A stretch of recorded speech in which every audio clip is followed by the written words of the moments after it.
वंदे मातरम खबर उत्तराखंड देख रहे हैं आप। मैं हूं आपके साथ काजल ठाकुर। उत्तराखंड के मुख्यमंत्री पुष्कर सिंह धामी हल्द्वानी के गोलापार स्थित काली चौड़ मंदिर पहुंचे, जहां पर उन्होंने मां काली की पूजा अर्चना करके देश और प्रदेश के लिए सुख समृद्धि की कामना की है।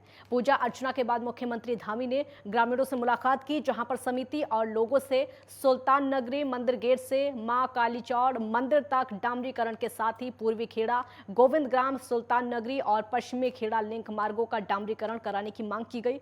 मुख्यमंत्री ने आश्वासन दिया है कि जल्द ही समस्या का समाधान किया जाएगा।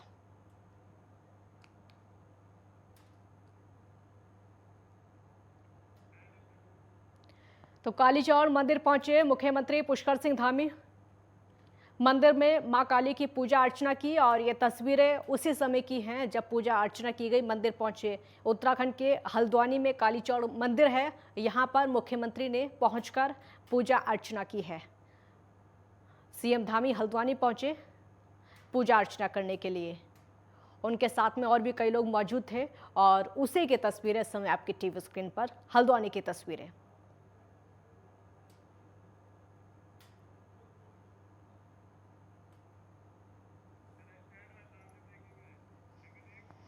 और इससे बीच बड़ी खबर आपको बता देते हैं, उत्तराखंड के मुख्यमंत्री पुष्कर सिंह धामी हरिद्वार पहुंचे, जहां सीएम धामी ने कनखल दक्ष मंदिर पहुंचकर पूजा अर्चना की, जलाभिषेक किया। बड़ी खबर आपको बता रहे हैं, सीएम ने यहां पर पूजा अर्चना भी की और जलाभिषेक भी किया। हरिद्वार का दौरा है मुख्यमंत्री पुष्कर सिंह धामी का और तस्वीरें पूजा अर्चना करते हुए आप देख सकते हैं। मुख्यमंत्री पुष्कर सिंह धामी की बड़ी खबर आपको बता रहे हैं, जहां पर सीएम धामी हरिद्वार के दौरे पर आज हैं और सीएम धामी ने कनखल दक्ष मंदिर में पहुंचकर पूजा अर्चना की और जलाभिषेक भी किया है। कनखल दक्ष मंदिर की तस्वीर आप देख सकते हैं, ये पूजा अर्चना करते हुए, जलाभिषेक करते हुए तस्वीरें। और पहली तस्वीर में हरिद्वार पहुंचते हुए है, जहां पर कुछ लोग और भी साथ में हैं मुख्यमंत्री के। मंदिर पहुंचते हुए तस्वीरें पहली वाली तस्वीर में आप देख सकते हैं और फूल मालाएं पहनाकर मुख्यमंत्री का जोरदार स्वागत भी किया गया। दूसरी तस्वीर में आप देख सकते हैं जो कि कनखल दक्ष मंदिर की तस्वीर है, यहां पर पूजा पाठ करते हुए और जलाभिषेक करते हुए मुख्यमंत्री पुष्कर सिंह धामी।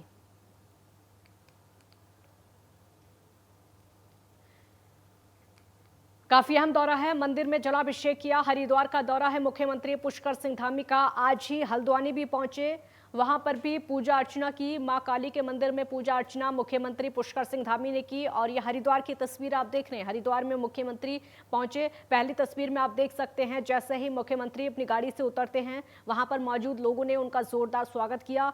फूल मालाएं पहनाकर मुख्यमंत्री का स्वागत किया गया और उसके बाद पूजा अर्चना की।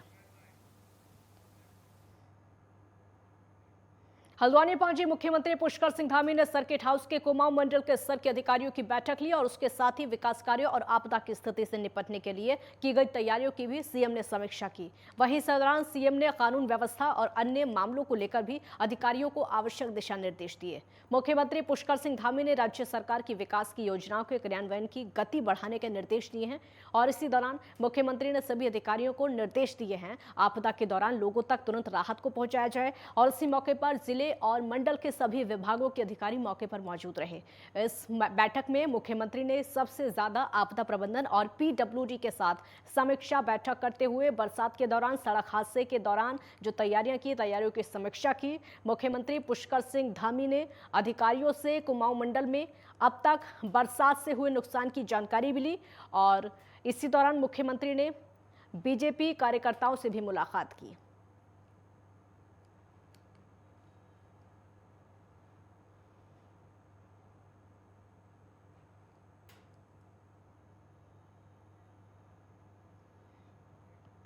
रुड़की के रामनगर में ड्रोन का निर्माण करने वाले कंपनी के नए प्रोजेक्ट का मुख्यमंत्री धामी ने उद्घाटन किया है और इस अवसर पर कंपनी ने 2 ड्रोन लॉन्च किए हैं। यह कंपनी ड्रोन के जरिए मैपिंग का काम करती है और इसी दौरान मुख्यमंत्री ने कहा कि उन्हें खुशी है कि आज देश की सबसे बड़ी और सबसे पहली ड्रोन कंपनी रुड़की में शुरू हुई है।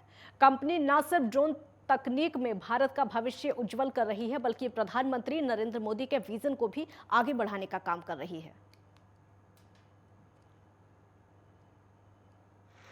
धन्यवाद करता हूँ माननीय प्रधानमंत्री जी का, हमारे देश के यशस्वी प्रधानमंत्री नरेंद्र मोदी जी का, कि उनके नेतृत्व में जो मेक इन इंडिया प्रोग्राम उन्होंने देश के अंदर चलाया है उसी का परिणाम है कि देश आज हर क्षेत्र में आगे बढ़ रहा है। Make in India, skill India, startup India, और यहाँ पर आज उत्तराखंड के अंदर पहला ड्रोन का ये शुरू हुआ है, ये उद्योग शुरू हुआ है।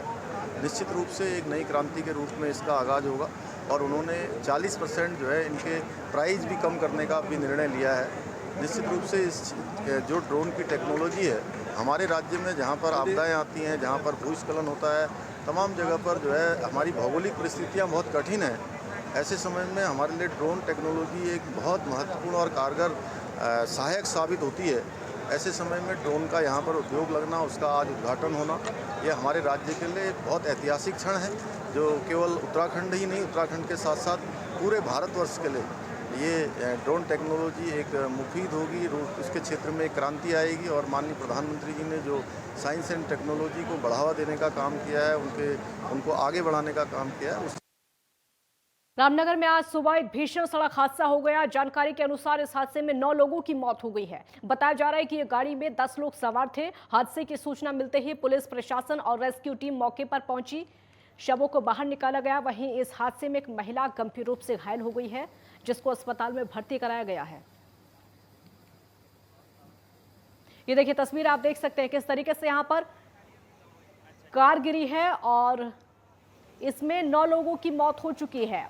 उत्तराखंड के रामनगर का ये मामला है, जहां पर हादसे में 9 पर्यटकों की मौत हो चुकी है। 9 लोग घूमने गए हुए थे, उनकी मौत हो चुकी है। जैसे ही लोगों को सूचना मिली तो लोग इनको बचाने के लिए पहुंचे, लेकिन तब तक 9 लोगों की मौत यहां पर कार पलटने की वजह से हो चुकी है। ये देखिए किस तरीके से यहाँ पर पंजाब के रहने वाले सभी पर्यटक बताए जा रहे हैं। उत्तराखंड के रामनगर में ये दर्दनाक सड़क हादसा, जहां पर ढेला नदी में पर्यटकों से भरी कार पलट गई है और कार पलटने के बाद ढेला नदी में जाकर गिर गई, जिससे 9 लोगों की मौत हो गई है। रामनगर में दर्दनाक हादसा हुआ है। पहले तस्वीर में आप देख सकते हैं लोगों की भीड़ इकट्ठी हो गई है और ढेला नदी में कार पलटी है। दूसरी तस्वीर में आप नदी की तस्वीर देख सकते हैं, कितनी तेजी से पानी का बहाव यहाँ पर है और पानी के बहाव में ये कार मौजूद है। हादसे में 9 लोगों की मौत हो चुकी है अब तक। और ये तीसरी तस्वीर आप देख सकते हैं, यहाँ पर शव पड़े हुए हैं। चौथी तस्वीर में आप देख सकते हैं ग्रामीणों ने शवों को बाहर निकाला है और शवों को बाहर निकालकर हॉस्पिटल ले जाया जा रहा है। मुख्यमंत्री पुष्कर सिंह धामी ने ट्वीट भी किया है और उन्होंने इसमें ट्वीट करके राहत बचाव कार्य चलाने की भी बात कही है। आप ट्वीट भी देख सकते हैं। उत्तराखंड के मुख्यमंत्री पुष्कर सिंह धामी का ट्वीट भी आप अपने टीवी स्क्रीन पर इस समय देख सकते हैं। इन 5 तस्वीरों में जो 4 तस्वीरें हैं वो हादसे की हैं, जहां पर 9 लोगों की मौत हो गई है। रामनगर की तस्वीरें हैं और जो एक तस्वीर है वो सीएम धामी के ट्वीट की तस्वीर है, जहां पर सीएम धामी ने इस हादसे को लेकर दुख जताया है। कैबिनेट मंत्री सुबोध उनियाल हरिद्वार पहुंचे। इस दौरान केंद्रीय मंत्री ने नगर वन ऑनलाइन उद्घाटन किया है और उन्होंने कहा कि आजादी के अमृत महोत्सव के अंतर्गत देश के 75 स्थानों पर नगर वन की अवधारणा को धरातल पर उतारा जाएगा। जापान की मियावाकी विधि से प्राकृतिक वन तैयार किए जाएंगे और उन्होंने कहा कि भविष्य में रुद्राक्ष वन के रूप में विकसित होगा। विशेष अतिथि, अधिकारीगण, जनता, मीडिया के लोग, वन कर्मचारी, आप सभी का। केंद्रीय सामाजिक न्याय और अधिकारिता राज्य मंत्री रामदास अठावले ने कहा है कि केंद्र सरकार समान नागरिक संहिता लागू कर सकती है। उन्होंने कहा कि लोगों से मांग है कि केंद्र सरकार देश में समान नागरिक संहिता लागू करने पर विचार कर सकती है। साथ ही कहा कि इस कानून के लागू होने पर मुस्लिम समाज को भी कोई खतरा नहीं है, बल्कि कानून के लागू होने से जनसंख्या वृद्धि पर नियंत्रण जरूर लग सकता है। राज्य मंत्री ने मोदी सरकार के काम की प्रशंसा करते हुए कहा कि पीएम मोदी के नेतृत्व में देश का अभूतपूर्व विकास हो रहा है।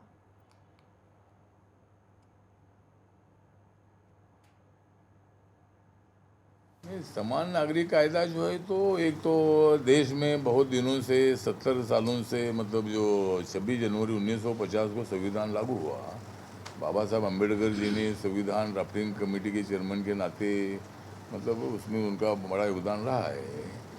तो तब से मतलब लोगों की मांग है कि भाई समान नागरिक कायदा होना चाहिए और समान नागरिक कायदा होने से पॉपुलेशन पर कंट्रोल हो सकता है।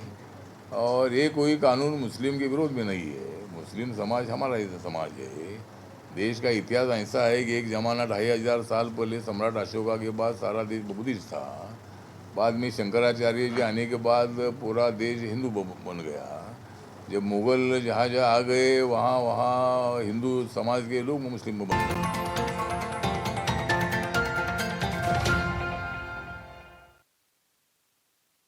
ब्रेक के बाद एक बार फिर स्वागत है आपका। राष्ट्रपति पद की उम्मीदवार एनडीए की उम्मीदवार जो हैं द्रौपदी मुर्मू 11 जुलाई को उत्तराखंड की राजधानी देहरादून पहुंचेंगी। इसको लेकर भारतीय जनता पार्टी की ओर से तैयारियां की जा रही हैं। 11 जुलाई को सुबह 10 बजे एनडीए उम्मीदवार द्रौपदी मुर्मू जॉलीग्रांट एयरपोर्ट पहुंचेंगी, जहां पर बीजेपी के वरिष्ठ नेता उनका स्वागत करेंगे और उसके बाद मुर्मू मुख्यमंत्री आवास पर आयोजित बैठक में हिस्सा लेंगी।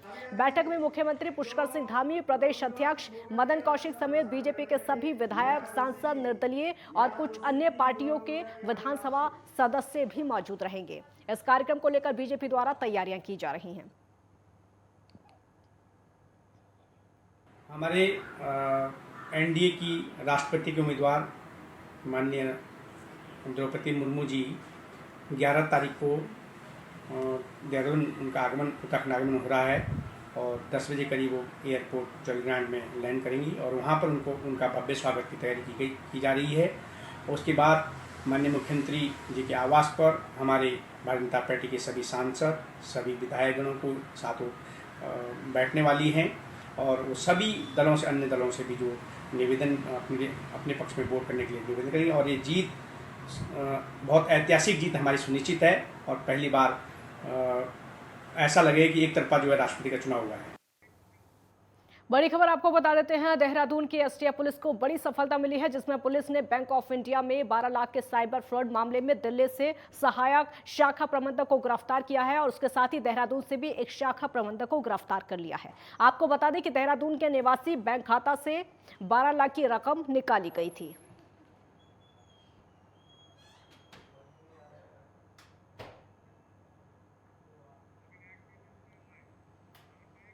देहरादून से उत्तरकाशी जा रहे बिना नंबर की कार भवान नगुल मोटर मार्ग पर खाई में गिर गई और हादसे में एक व्यक्ति की मौके पर ही मौत हो गई। हादसे के वक्त कार लगभग 400 मीटर गहरी खाई में गिरी। घटना की सूचना पर थाना पुलिस मौके पर पहुंची और रेस्क्यू चलाकर शव को मुख्य सड़क तक लाया गया।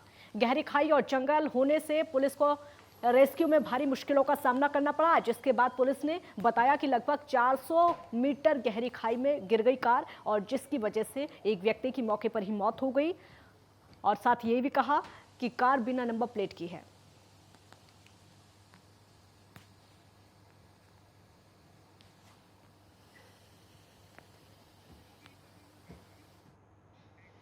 आजादी के 75वें अमृत महोत्सव के तहत हरिद्वार में नव वन उद्घाटन किया गया और उस उद्घाटन में केंद्रीय पर्यावरण, वन और जलवायु परिवर्तन मंत्री भूपेंद्र यादव ने वर्चुअल उद्घाटन किया।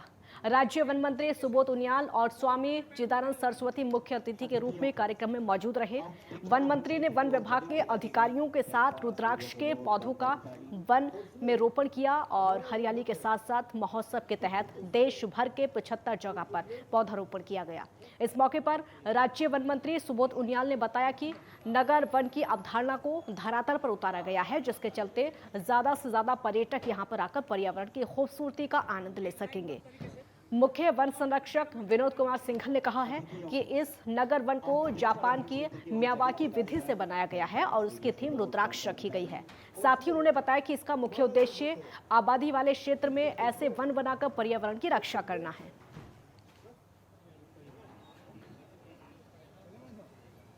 का एक आज़ादी का अमृत महोत्सव के अवसर पर देश के 75 स्थानों पर आज नगर वन की अवधारणा को धरातल पर उतारने का काम होगा। इस पर ये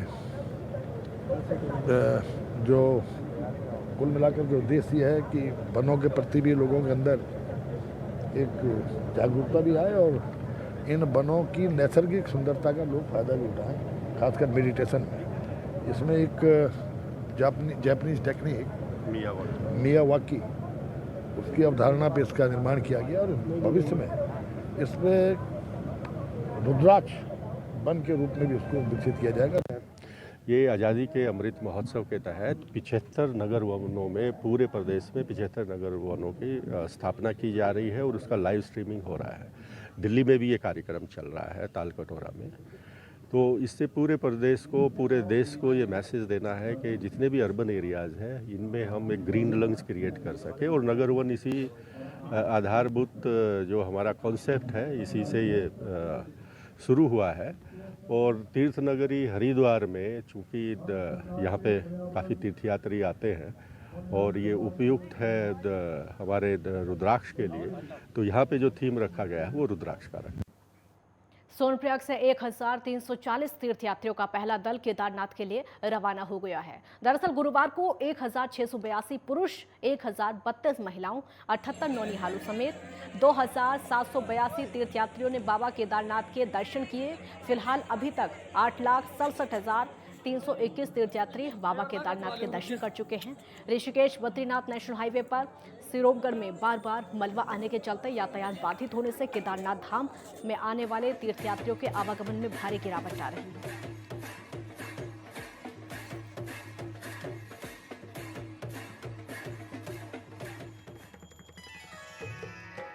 उत्तराखंड सरकार में कैबिनेट मंत्री प्रेमचंद अग्रवाल गंगोत्री धाम पहुंचे और आपको बता दें कि मंत्री प्रेमचंद अग्रवाल गंगोत्री धाम में मां गंगा की आरती में शामिल हुए और गंगा आरती भी की। इसी क्रम में मां गंगा के प्रांगण में मंत्री अग्रवाल के साथ गंगोत्री विधायक सुरेश चौहान, पुरोला विधायक दुर्गेश लाल और अन्य नेताओं ने देवडोलियों के साथ में रासो तांदी लगाकर झूमे, साथ ही कांवड़ में आने वाले भोलेनाथ के भक्तों को शुभकामनाएं दी। और आपको बता दें कि इस बार कांवड़ यात्रा बड़े जोरों से रहेगी।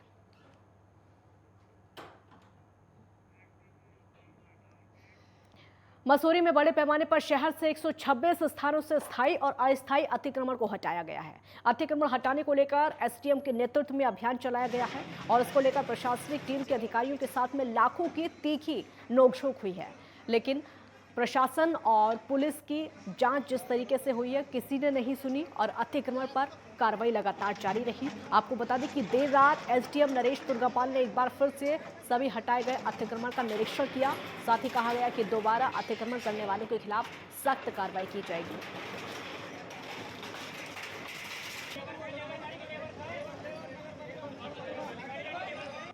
बड़ी कंजेस्टेड है, ट्रैफिक वॉल्यूम बहुत ज़्यादा है यहाँ पर। हम पूरे जाम से जूझते रहते हैं पूरे सीजन में, और चूंकि इन सड़कों पर लोगों ने जो काफ़ी फड़ लगा दिए हैं, खोखे बना दिए हैं, दुकानें बना दी हैं, जिससे बची हुई सड़कें भी जो हैं चलने लायक नहीं रह गई हैं। जैसा अभी आप देख रहे हैं, ये रोडवेज बस अड्डा है हमारा, यहाँ पर अवैध रूप से तमाम लोग यहाँ पर बसे हुए हैं, तो यहाँ बसें नहीं मिल पाती हैं। ऐसी बहुत सारी सड़कें थी, वो हमने चिन्हित कराई है नेशनल हाईवे से, पीडब्ल्यूडी से और नगर पालिका से। तो उनका चिन्हीकरण एक हफ्ते पहले कर लिया था, उनको बता भी दिया था स्वयं हटा लें। जो लोग नहीं हटा रहे हैं उनको आज हम बलपूर्वक अपना जेसीबी लगा रहे हैं और पूरा साफ रोड हमारा। सर कितनी जगह आपने चिन्हीकरण किया था सर? टोटल कितनी जगह ऐसी? 126 के आसपास मेरे पास चिन्हीकरण की सूची थी जिनको हटाया जाना है, तो वो हम देर रात तक आज अभियान पूरा करेंगे। उसके बाद ये सुनिश्चित भी करेंगे विभाग से कि जिन जगहों पर हमने सफाई की है वो प्रॉपर विभाग के कंट्रोल में रहे, कोई अनावश्यक लोग आगे उस पर न बैठे, ये उसकी जिम्मेदारी। और इसी बीच बड़ी खबर आपको बता देते हैं, जापान के पूर्व पीएम शिंजो आबे का निधन हो गया है। बड़ी खबर आपको बता रहे हैं इस समय, जापान के पूर्व पीएम शिंजो आबे का निधन हो गया है। गोली उनको लगी थी और इलाज के लिए अस्पताल में भर्ती कराया गया था। एनएचके के हवाले से ये खबर निकलकर सामने आ रही है। ये खबर जो है, निधन की खबर अब तक जो निकलकर सामने आ रही है, एनएचके के हवाले से निकलकर सामने आ रही है कि उनका निधन हो चुका है। हालांकि अलग अलग प्रतिक्रियाएं निकलकर सामने आ रही थी। प्रधानमंत्री नरेंद्र मोदी ने भी दुख जताया था और अन्य देशों से भी प्रतिक्रियाएं सामने आ रही थी। नारा में भाषण के दौरान शिंजो आबे को गोली मारी गई थी। ये देखिए तस्वीरें आप देख सकते हैं, ये वही तस्वीरें हैं जब शिंजो आबे को गोली मारी गई थी, उसी समय की तस्वीरें हैं। वो वीडियो भी सामने आ गया। हालांकि एक व्यक्ति की गिरफ्तारी भी इस मामले में हुई, लेकिन अब निधन हो गया है शिंजो आबे का। लगातार डॉक्टर्स की तरफ से कोशिश भी की जा रही थी कि उनको बचा लिया जाए, पूरी कोशिश की गई। प्रधानमंत्री नरेंद्र मोदी ने भी दुख जताते हुए कहा कि ये दुखद घटना है, क्योंकि बहुत अच्छे संबंध देशों के भी थे और शिंजो आबे भारत में आए थे, बहुत अच्छी दोस्ती प्रधानमंत्री नरेंद्र मोदी से भी थी, लेकिन उनका निधन हो चुका है। दुखद खबर एनएचके के हवाले से निकलकर सामने आ रही है। भाषण दे रहे थे, नारा में भाषण चल रहा था और भाषण के दौरान ही उनको गोली मारी गई। और उसी समय हार्ट अटैक भी आया, जिसके बाद अस्पताल में भर्ती कराया गया। सुबह से ही लगातार जिंदगी और मौत के बीच में लड़ाई लड़ रहे थे, सांसें गिन रहे थे शिंजो आबे। लेकिन आखिरकार एनएचके के हवाले से यह खबर निकलकर सामने आई है कि शिंजो आबे का निधन हो चुका है। जापान के पूर्व प्रधानमंत्री शिंजो आबे का निधन हो चुका है। चीन की तरफ से भी प्रतिक्रिया सामने आ रही है, बाकी देशों की तरफ से भी प्रतिक्रियाएं सामने आ रही हैं। हर कोई दुख जता रहा है शिंजो आबे को लेकर और इस घटना को लेकर अलग अलग प्रतिक्रियाएं सामने आ रही हैं। एक व्यक्ति की गिरफ्तारी भी हुई है, हालांकि अभी तक बहुत कुछ इस मामले को लेकर स्पष्ट नहीं है। लेकिन सुबह से सब लोग दुआएं कर रहे थे कि शायद डॉक्टर्स को कामयाबी मिल जाए और शिंजो आबे की जान बच जाए, लेकिन ऐसा नहीं हुआ। गोली लगने से बहुत कोशिशों के बाद भी शिंजो आबे का निधन हो चुका है। नारा में भाषण दे रहे थे। भाषण के दौरान 2012 से 2020 तक प्रधानमंत्री रहे। 2006 में सबसे कम उम्र के प्रधानमंत्री शिंजो आबे बने। बहुत सारे रिकॉर्ड शिंजो आबे के नाम दर्ज, और आज भाषण देने के दौरान उनको गोली मारी गई। प्रधानमंत्री जब रहे थे वो जापान के बहुत सारी उपलब्धियां उनके नाम है, बहुत सारे काम ऐसे किए, बाकी देशों से चाहे वो दोस्ती की बात हो।